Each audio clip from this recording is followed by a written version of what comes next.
нами? Я не знаю. Да.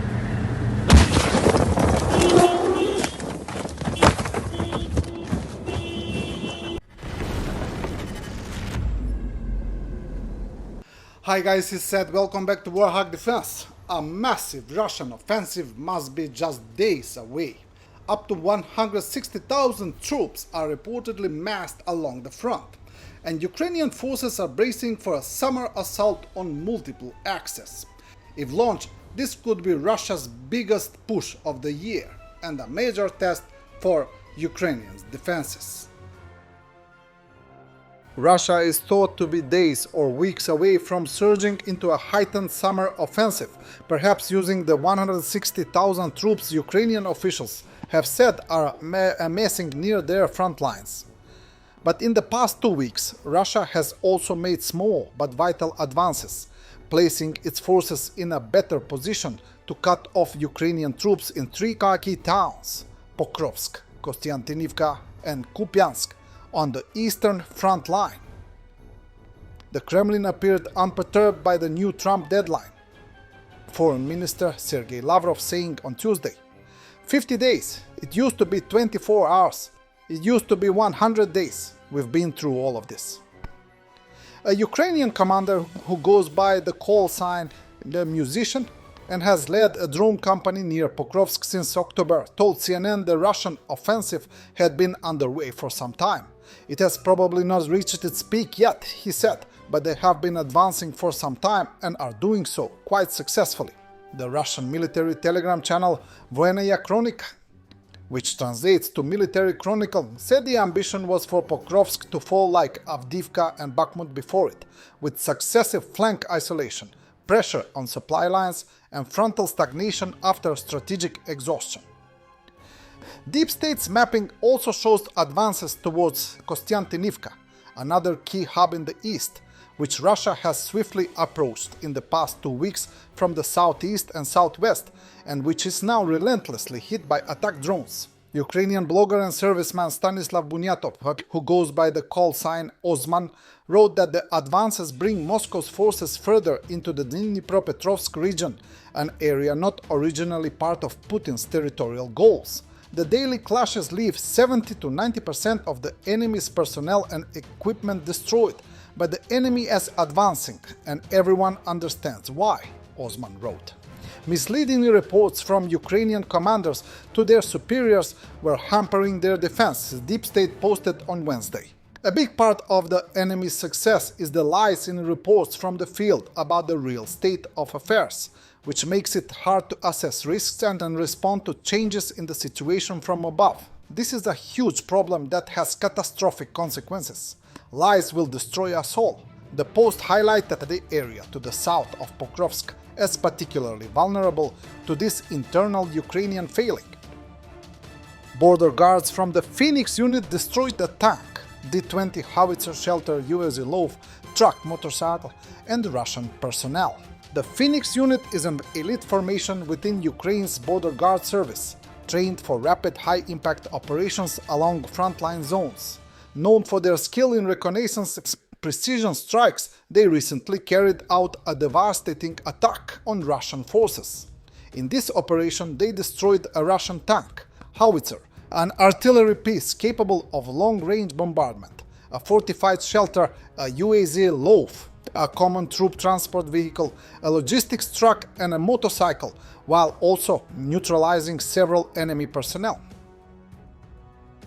A Ukrainian FPV drone hits the windshield of a Russian Bukhanka van, captured from the first-person view. Это за нами? Я не знаю. Да.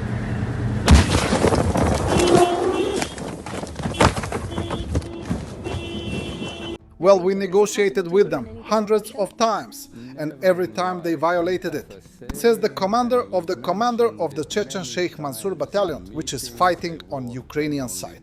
Narrator, is it possible to agree on anything with Russia? Never in life. We have a saying, and we've mentioned it many times in meetings, a war can only be stopped by water. And it works.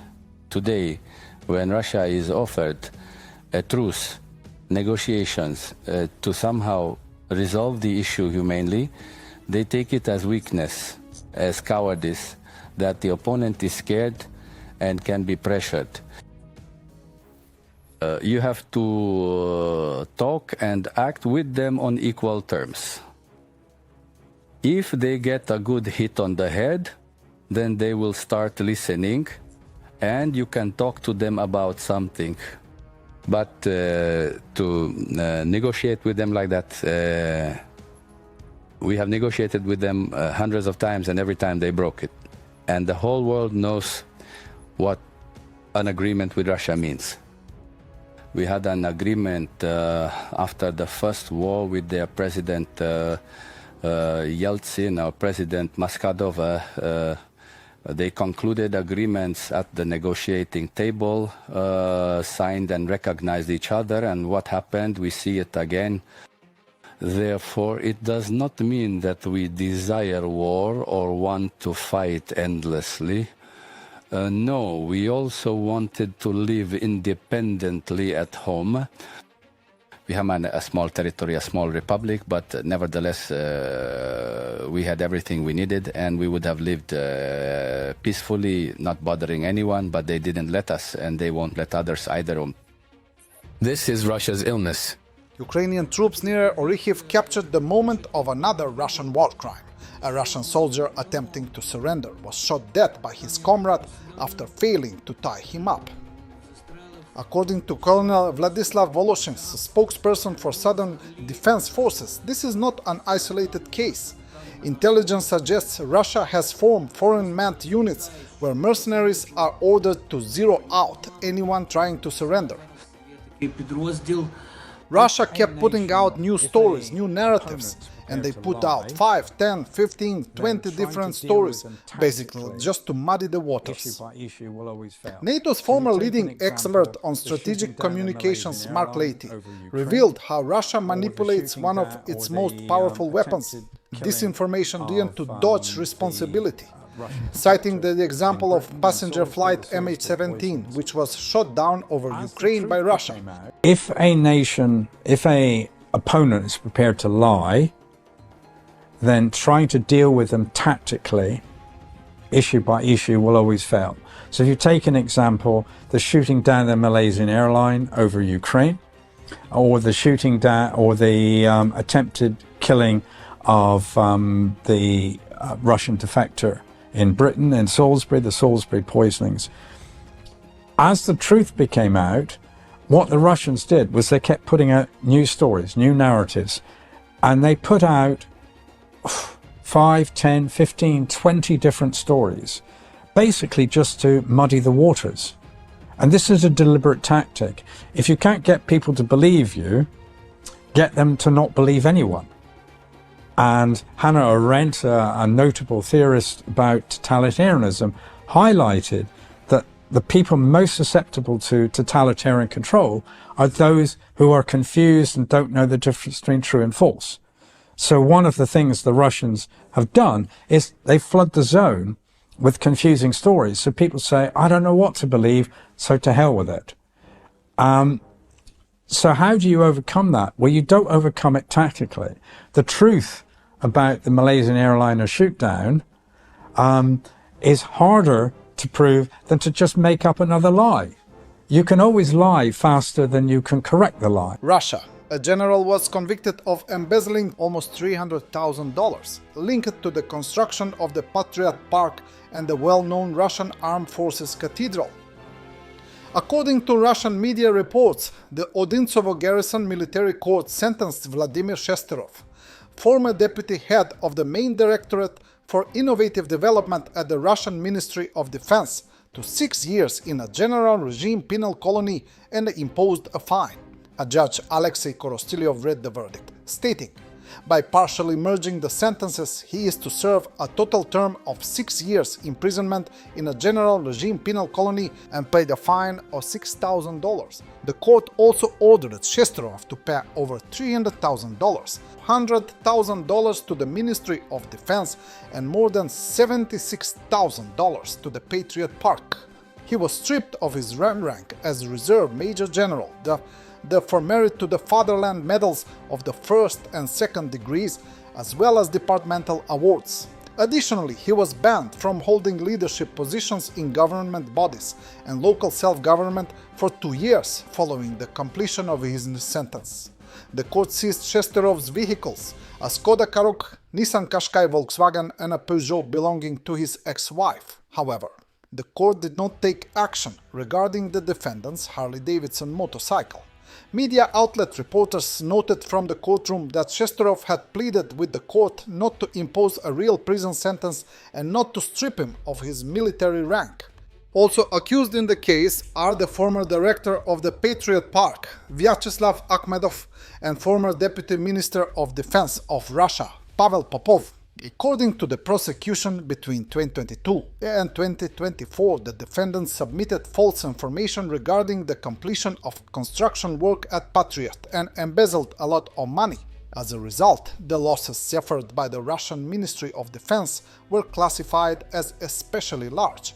The Patriot Park is a large-scale military patriotic center that was opened in 2015 near Kubinka in the Moscow region, initiated by the Russian Ministry of Defense.